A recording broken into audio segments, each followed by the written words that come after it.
बिस्मिल्लाहिर्रहमानिर्रहीम। मैं हूं ताहिर डेंसा और आप देख रहे हैं STTV। 2005 का जल्जला जिस पे 6 अरब डॉलर के करीब खर्चा हुआ, 5 अशारिया कुछ थे और लोगों ने पैसे भी दिए, एक बहुत बड़ा इवेंट था। और जाहिर है जब उसको देखा तो इट वाज अनप्रेसिडेंटेड।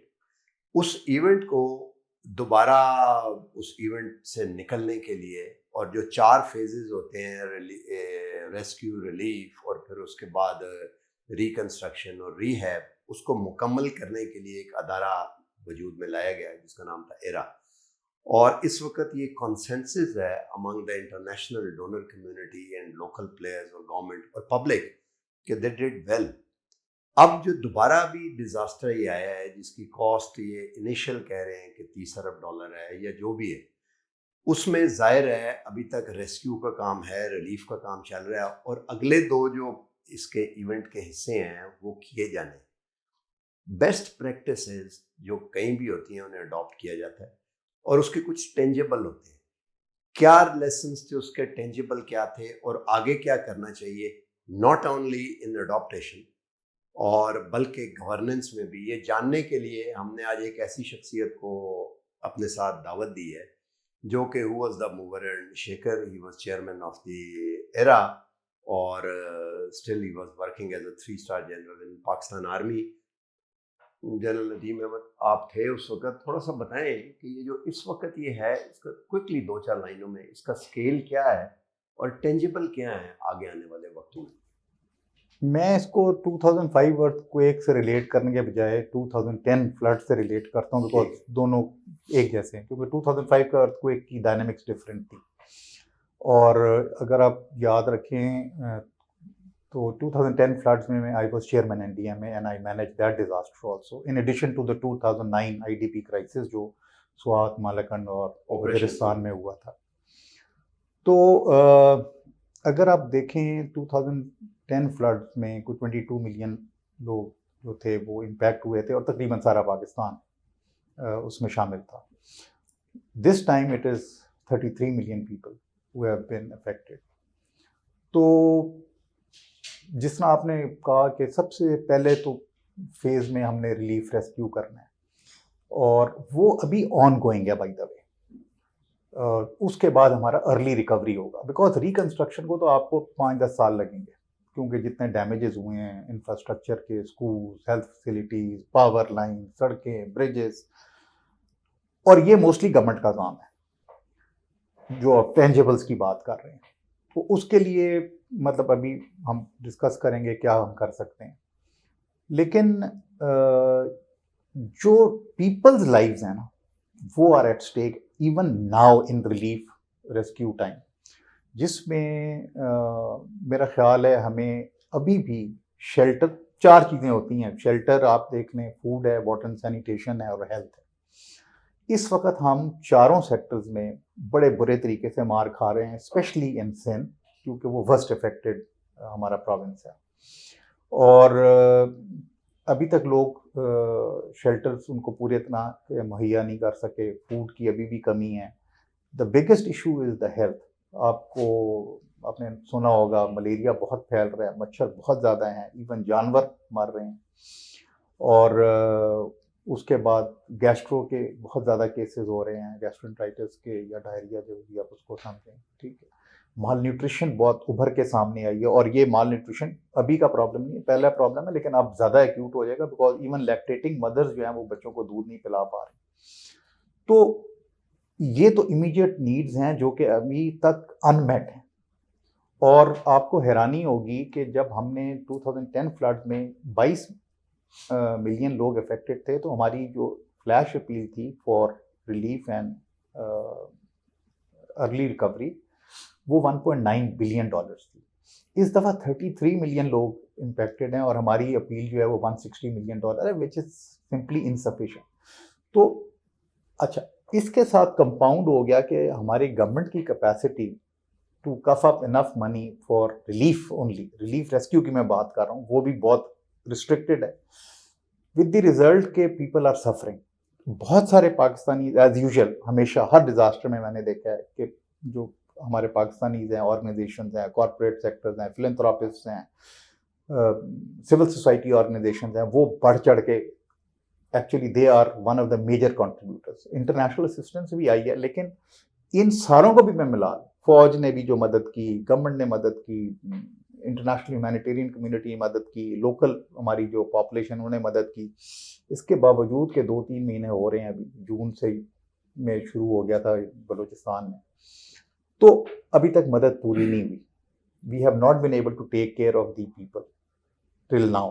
ठीक है, मुझे फिक्र ये है कि जब अर्ली रिकवरी फेज शुरू होता है, महीने के बाद शुरू होता है, जैसे पानी रिसीड करना है, सबसे पहले तो ये देखना है कि क्या हम कितनी क्विकली इस पानी को हम निकाल सकेंगे, ड्रेन आउट कर सकेंगे। हमारी जो सबसे बड़ी ड्रेन है, मतलब both side of LBOD and RBOD। LBOD से तो चल रहा है, लेकिन RBOD जो है आदि बनी थी, जो बाबडा ने बनाई थी, जो वो तो ठीक है, लेकिन जो बनानी थी सिंध गवर्नमेंट ने, जो पानी को अल्टीमेटली समंदर तक लेके जाती, वो अभी तक फंक्शनल नहीं है। तो इस पानी को कहाँ ड्रेन आउट करेंगे? ठीक है, उसमें टाइम लगेगा। वाटर पंप्स वगैरह दिए हैं, फ्रेंच गवर्नमेंट ने भी दिए हैं, NDMA ने भी दी, लेकिन वाटर पंप कितना कर लेगा? ठीक है, तो इसके साथ और चीजें वैसे कितना होगा? मिलियन एकड़ फीट्स की हम बात कर देंगे, मंगला डैम 7 मिलियन एकड़ फीट है, इससे कंपेरेबल पानी होगा यहाँ पे? ज्यादा होगा, ज्यादा होगा, मच मोर। देखें ना, पूरा सिंध को अगर आप फ्लाई करें तो जिधर तक निगाह जाती है पानी है, और अच्छे बड़े जो बड़े शहर हैं वो भी पानी में, मतलब उनकी गलियों में पानी खड़ा हुआ है। तो that way I think focus हमें करना चाहिए इस वक्त रिलीफ रेस्क्यू पे। मुझे ज़्यादा मसला ये है कि अर्ली रिकवरी में जब हम जाते हैं, बिकॉज जैसे मैं कह रहा था, रिकंस्ट्रक्शन रिहेबिलिटेशन में तो टाइम लगेगा। Early recovery is a kind of an interim arrangement, कि जब तक लोग घर नहीं बना लेते, सड़कें नहीं बन जाती, अस्पताल नहीं बन जाते, स्कूल नहीं बन जाते, तो आपने ये फैसिलिटीज लोगों को प्रोवाइड करनी है। तो वो सारी टेम्प्रेरी जगहों से होंगी, टेम्प्रेरी ब्रिजेस बनेंगे, आप जो बंद टूटे हैं उनको टेम्प्रेरी तौर पर पहले ठीक करेंगे। तो उनको टेंट्स की रिक्वायरमेंट होगी, क्योंकि जब तक घर बनाएंगे टाइम लगेगा। अब ये अर्ली रिकवरी किधर करनी है, और क्या हम इन लोगों को उन्हीं जगहों पर जाके आबाद करेंगे जहां पर ये पहले फ्लड प्लेन्स में जो लोग रह रहे थे, या इनको हम नई जगह पर आबाद करेंगे? दोनों के अपने अपने चैलेंजेस हैं। अगर आप पुरानी जगह उनको आबाद करते हैं तो अगला फ्लड में वो फिर तबाही होगा, तो वो आपकी डेवलपमेंट सस्टेनेबल नहीं रहेगी, लोगों की तकलीफें वैसे ही रहेंगी, फ्लड्स आपके आते रहेंगे, जिस तरह climate change is here and it's here to stay. तो उस पॉइंट ऑफ व्यू से नंबर 1 शेल्टर जो है उसका क्या सोचा है? क्या हमने कोई लीगल ऑप्शंस देखे हैं कि किसी तरीके से जो हम कच्चे का इलाका या फ्लड प्लेन है उसमें हम कंस्ट्रक्शन को मना कर सकें कि नहीं बनेगा? आपने स्वात रिवर का देखा, होटल्स बने हुए, मतलब इन द रिवर बेड। ठीक है, तो जब पानी के अंदर, पानी का एक सर्टन प्रेशर होता है, पानी में जब मड मिले तो उसका प्रेशर बढ़ जाता है, पानी में जब बिल्डिंग्स और स्टोन्स और वुड लॉग्स मिलेंगे उसका प्रेशर और बढ़ जाता है। That is why we lost Munda dam. ठीक है, हमने डिफॉरेस्टेशन जिस तरह की, उस आप मुझसे ज़्यादा बेहतर जानते हैं, तो जिसकी वजह से ये सारी इश्यूज कंपाउंड हुए हैं। हमारा इंफ्रास्ट्रक्चर अगर आप देख लें, वो भी डिज़ाइन नहीं हुआ इस काइंड ऑफ फ्लड्स को। और इस दफ़ा तो मतलब आप देखें ग्लेशियल मेल्ट, क्योंकि इससे पहले 2 हीट वेव्स आई थी, ठीक, उसने आया, फिर बे ऑफ बंगाल से जो सिस्टम बनता है वो आया, अरेबियन सी। इस दफा आपने याद अगर आपको, तो पहले साउथ में बारिशें हुई, ठीक है, रिवर्स था। हाँ, इस दफा रिवर्स था एज कंपेयर टू 2010 फ्लड्स। तो वेदर पैटर्न्स ऐसे चेंज हो रहे हैं और एक्सट्रीम इवेंट्स ऐसे आ रहे हैं कि हमको we have to start thinking. आप ये जो नए जगह की बात कर रहे हैं, मैं आपको याद है बालाकोट, बकरियाल वगैरह, अभी कोरोना में जब हम लॉकडाउन में बहुत तंग हो गए, तो मैं फैमिली के साथ जस्ट ड्राइव करने के लिए मैं बालाकोट तक गया। वो सिटी फिर उसी जगह पे दोबारा बन गई, यही बकरवाल में नहीं बनी, जो तब वो जो उलट गया था ना बालाकोट कुनार के साथ, और हम देख के आए थे, बिल्कुल उधर ही दोबारा घर बन के सिटी अब दोबारा वहां बनी। यही ट्रेजेडी है। और उसके नीचे एक एक्टिव फॉल्ट लाइन, मैं यही कह रहा हूँ ना, अगर वो खुदा न खास्ता इरप्ट करती है तो ये फिर वही होगा। वेरस बकरियाल में तारा इंफ्रास्ट्रक्चर बन गया हुआ था, और मेरा ख्याल 8-10 लोगों के मसले थे, जिसकी वजह से ये पूरा प्रोजेक्ट जो है अबंडन अभी भी नहीं करना चाहिए। आई थिंक जमीन आपने खरीदी हुई है, नहीं, तो अब पैसे तो लोगों को जिन्होंने दिए। घर बना लिए हैं वो वहाँ क्यों जाएंगे? नहीं नहीं, पॉपुलेशन उसमें तो देखें, यहाँ है ना, नहीं तो उसमें, इसको खाली तो नहीं, गोस्ट सिटी तो नहीं करने लगे नहीं वो। नहीं, इसमें हमारा जो प्लान था ना उस वक्त, वो ये था कि बालाकोट एक तरह का एक इकोनॉमिक हब था, बिकॉज जो लोग कागान जाते थे उधर से मतलब होके जाते थे खाना पीना पिकनिक्स के लिए, तो वो इधर से सामान लेके जाते थे। तो हमने कहा आप बिजनेस एक्टिविटी आप अपनी इधर रखें, जो आपकी ज़मीनें हैं आप इधर रखें, इधर हम टेम्प्रेरी अकोमोडेशन बनाएं, इसको हम डेवलप कर देंगे as a beautiful resort for people to stay here for a while, घंटा या 2 घंटे रहें। लेकिन घर आप बकरियाल में रखें, which was hardly I think कितने 10 12 या 14 किलोमीटर, हाँ, कुछ भी नहीं था। ठीक है, और उधर आप अहमदाबाद की तरफ अगर जाएं। हाँ, और सो ये अरेंजमेंट उस वक्त भी जहन में था कि इनके लाइवलीहुड्स इनके वही रहेंगे, बट जहां पर ये रहेंगे वो एरिया सेफ होगा। लेकिन सिंध में डू यू थिंक ये पॉसिबल है? क्योंकि सिंध में तो कहते हैं हेर से, मुझे नहीं पता, लगता है काफी हद तक, कहते हैं कालाबाग डैम की इसलिए भी मुखालफत होती है कि अगर कच्चे का इलाका किनाल कमांड हो जाएगा तो जो हारी है उसे काम और फ्यूडलिज्म जो है वो जा पड़ेगा। तो देखिए, ये कहा जाता है, तो वो लोग कच्चे से मूव करने देंगे? गवर्नमेंट भी उनकी है। देखिए बात सुने, मैं बार बार ये चीज़ कहता हूँ कि आपको कुछ टफ डिसीजन लेने होंगे। कच्चे के एरिया में आप लैंड फर्टाइल है, हम मानते हैं, एलुवियम आता है, एलुवियल ऑयल सॉइल है उधर, तो वहाँ पर आप बेशक खेती बाड़ी अगर ठीक है, political pressures I understand, we have to work within the system, तो आप करने दें। लेकिन जो आप उधर गांव आबाद हो गए हैं ना, उन जमीनों को टेल करने के लिए वो चीजें, हाँ डेरे, अभी तो छोटी छोटी बस्तियां बन गई हैं, उनको you have to move out, otherwise you are playing with the lives of the people. तो आप उसको एक लाइवलीहुड का जरिया रखना चाहते हैं, रखें, मतलब किसान आए काम करे चला जाए। अच्छा, बिल्कुल ठीक है। इमीडिएट पे को 2-3 लाइनें बताएं, कहाँ से है ये, क्या होना चाहिए इमीडिएटली? देखिए, मैं तो ये सब, मुझे जो इस वक्त लगता है कि सबसे ज़रूरी है इस वक्त रिलीफ रेस्क्यू में इज़ बेटर कोऑर्डिनेशन, और district administration should take the lead in this. District government से बनी तो बनाए ना, मतलब डीसी तो है ना, डीसी टेक करे लीड, ठीक है, उसका जो उधर का एमएनए है, उसका एमपीए है उधर, उसको पता तो हो कि मेरे एरिया में कौन कौन से एरिया ख़राब हैं, मेरे एरिया में कौन से रिलीफ प्रोवाइडर है, फौज क्या कर रही है, पीडी में क्या कर रहा है, एनडीए में क्या कर रहा है, अखुवत फाउंडेशन क्या कर रही है, फलाना क्या कर रहा है, और मैंने कब पानी मेरा किस इलाके में कम होता है, कब मैंने इनको वापस लोगों को लेके जाना है, एक इन्फॉर्म डिसीजन तो करे ना। और पीडीएमएस के लेवल पे कोऑर्डिनेशन ज़्यादा ज़रूरी है कि भाई ये रिलीफ ऑर्गेनाइजेशन यहाँ काम कर रही है कि भाई हमारा फलाना डिस्ट्रिक्ट जो है ना उसमें ज़्यादा ज़रूरत है।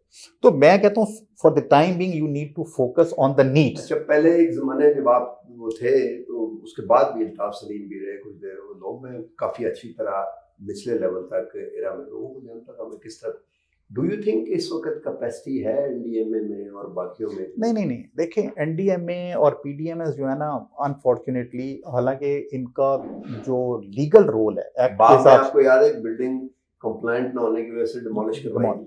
नहीं, मैं वही मैं अर्ज कर रहा हूँ कि एरा में और जो करंट स्ट्रक्चर है उसमें बहुत फर्क है। एनडीएमए पीडीएमए जो है लीगली, हालांकि उनको full spectrum disaster management from rescue to reconstruction इनकी जिम्मेदारी है, ठीक है, लेकिन they are not capacitated. ERRA was a dedicated organisation for early recovery and reconstruction. अच्छा, अब क्योंकि 18th अमेंडमेंट उस वक्त भी आई हुई थी, लेकिन मेरा अपना ख्याल है कि every province must have a dedicated setup, चाहे वो अंडर चीफ सेक्रेटरी काम करे, चाहे अंडर चीफ मिनिस्टर काम करे, क्योंकि ओनरशिप के बगैर ये नहीं काम चलेगा, ठीक है, और पॉलिटिकल एंड ब्यूरोक्रेटिक ओनरशिप दोनों होनी चाहिए। सेटअप एक बनाएं, वहां पर अपना प्लान बनाएं कि हमने अर्ली रिकवरी कैसे करनी है और रिकंस्ट्रक्शन कैसे करनी है, उसकी financing. I can tell you, for example, World Bank is willing to put up $500 million for Sindh, ठीक है, तो हमने there has to be a dedicated planning and implementing agency for this। अगर आपने वर्क एज यूजुअल के तौर पे PND के हवाले कर दिया और ये जी एग्रीकल्चर डिपार्टमेंट और इरिगेशन डिपार्टमेंट वाले करेंगे, ये फंस जाएगा काम, जिस तरह 2010 फ्लड में हुआ। रिलीफ तो हमने कर दी, इन्होंने जब आई रिकवरी और रिकंस्ट्रक्शन की बारी तो नदीमुल हक साहब थे उसका चेयरमैन प्लानिंग कमीशन, और मेरा ख्याल मैडम हिना रब्बानी खार वाज दी ईएडी में थी मेरा ख्याल। तो मैंने उस वक्त एनडीएमए में एक स्ट्रेटेजिक प्लानिंग यूनिट बनाई थी कि भाई तुम रिलीफ और रेस्क्यू के साथ तुम्हारा कोई ताल्लुक नहीं है, you focus on long term thing. तो वो I don't see any such initiative by anyone. Everybody is now worried about rescue, relief, tent, shelter. भाई वो टीम अलग है। उसकी वजह है पॉलिटिकल साइड पे इमीडिएट सही कोई उनके कोई टेलेबल्स या नहीं, वो ठीक है, मुझे उससे कोई इख्तलाफ नहीं है, लेकिन मैं कह रहा हूँ आप at the same time you have to have a dedicated team to look at the futuristic। Quick question ये बताइए, आप समझते हैं कि कोई डैम बने, कहा यह जाता है कि जो ग्लेशियर वाला तो और सालों में और कम हो जाएगा, तो जो मेन है अब वो भाप तो उठनी है अरेबियन सी से, तो now it is precipitation rain, और जो पैटर्न है वेस्टवर्ड शिफ्ट हो रहा है। आप समझते हैं कि कुछ स्ट्रक्चर बनने चाहिए कालाबाग डैम हो रही हो, व्हाई नॉट? ताकि कालाबाग देखें ना, शेव ऑफ होता कुछ अगर बना तो बहुत होता। देखिए ना आप, डैमेज कम होता, या बोलान और जलमर्जी का पानी हमल और वो आगे सारा वो आया, तो उधर अगर कोई, अगर आपको याद हो कीर्थर में डैम, एक ज़माने में जब जनरल मुजम्मिल वापडा में चेयरमैन थे तो वो ये कहा करते थे डैम अ ईयर। तो आपको मतलब वी मस्ट अंडरस्टैंड, हमारी ज़मीन जो है वो एक मतलब एक महदूद ज़मीन है, हमारे पास ज़मीन और तो ज़्यादा नहीं आई, ठीक। पानी हमारा जो है वो भी एक महदूद है और कम हो रहा है, we are becoming a water scarce country, ठीक है।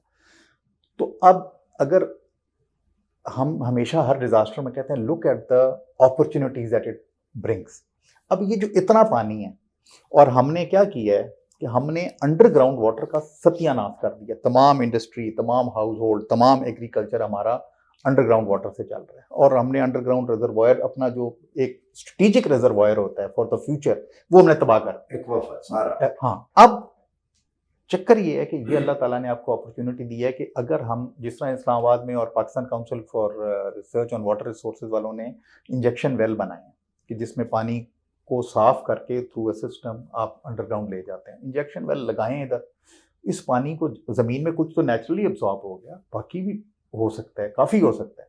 तो आप अंडरग्राउंड वाटर रिजर्वायर को अपने ऊपर लेकर आएँ और इसको आप एज ए स्ट्रेटेजिक रिजर्व रखें। पॉपुलेशन आपकी बढ़ रही है, ज़मीन आपकी वही है, पानी आपका काम हो रहा है, पॉपुलेशन आपकी बढ़ रही है, अब व्हाट विल यू डू? तो जब तक आप इंटेलिजेंट डिसीजन नहीं लेंगे कि आप अपने क्रॉपिंग पैटर्न, आप अपने सीड्स, आप अपने वाटर या एग्रीकल्चरल प्रैक्टिसेस को ठीक नहीं करेंगे, आप इस बढ़ती हुई पॉपुलेशन को सस्टेन नहीं कर सकते, आप एक फूड इनसिक्योर कंट्री बन जाएंगे। और जब फूड इनसिक्योरिटी जिस मुल्क में आ जाती है, wow, that's the beginning of the तबाही। हाँ बिल्कुल, जब तक पेट में खाना है आप यू आर ओके, जिस दिन आपका फूड की शॉर्टेज हुई आप देखें इम्प्लोड होगा, आपका वर्ड में ले रहा। तो ये सारी चीज़ें देखने वाली। But coming back to the original point, ये जब तक आप एक डेडिकेटेड एफर्ट नहीं करेंगे थ्रू, देखें डोनर्स के पास क्या मसला है, डोनर देखता है कि यार मैं उस वक्त पैसे दूंगा when this government, let's say Sindh government has a proper implementation plan कि हम करना क्या चाहते हैं, ठीक है। Then does it have an implementing mechanism? किस तरह कराएंगे, मतलब will it be PWDs or line departments or will there be something else? ठीक है।